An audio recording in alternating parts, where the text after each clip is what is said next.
Finally কিন্তু আমাদের ঘরের রিংটোন অবধি হয়ে গেছে। তো হ্যালো এভরিওয়ান, তোমরা সবাই কেমন আছো? আশা করি তোমরা সবাই ভালো আছো আর আমিও ভালো আছি। তো দেখো, আজকে আমি তোমাদের রিংটোনের আমাদের রিংটোন অবধি হয়ে গেছে, সেটা সবটাই আজকে তোমাদের সঙ্গে শেয়ার করব। তো চলো তোমরা দেখতে থাকো। প্রথমে দেখো, এই একটা রুম আমাদের, তো তোমাদের একটু দেখিয়ে দিলাম। আর এখনও কাঠগুলো আছে। এই দেখো, এটা কিন্তু সিঁড়ি, এটা সিঁড়ি করা হয়েছে।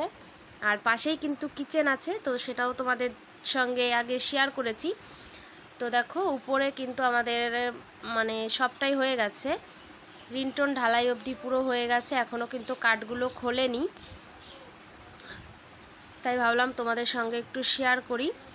তো আমার ভিডিওটা কেমন লেগেছে তোমাদের অবশ্যই কিন্তু কমেন্ট করে বলো, আর সবাই আমার পাশে থেকেও আমাকে সাপোর্ট করো। তো দেখো, নিচে নেমে চলে এলাম। এই দেখো, এটা আমাদের আরেকটা রুম। আর আমাদের ঘরের রুমগুলো কিন্তু অনেক বড় বড় হয়েছে, অনেক বড় বড় করা হয়েছে রুমগুলো। আর তোমরা দেখতে পাচ্ছ এই যে একটা গলি, তো এটা একটা, এখানে একটা মুখ রাখা হয়েছে। আর এই একটা রুম, তো এই রুমটা একটু ছোট হয়েছে, যেহেতু ওখান দিয়ে আর একটা গেট রাখা হয়েছে, ওর জন্য এই রুমটা একটু ছোট হয়েছে। তো সেটাও তোমাদের সঙ্গে একটু শেয়ার করলাম।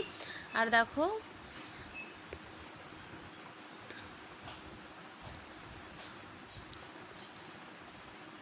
তো এটা কিন্তু ডাইনিং, পুরো ডাইনিংটা কিন্তু অনেক বড়। তো চলো, আজ এই পর্যন্ত। ভিডিওটা কেমন লাগলো অবশ্যই কমেন্ট করে বলো। টাটা।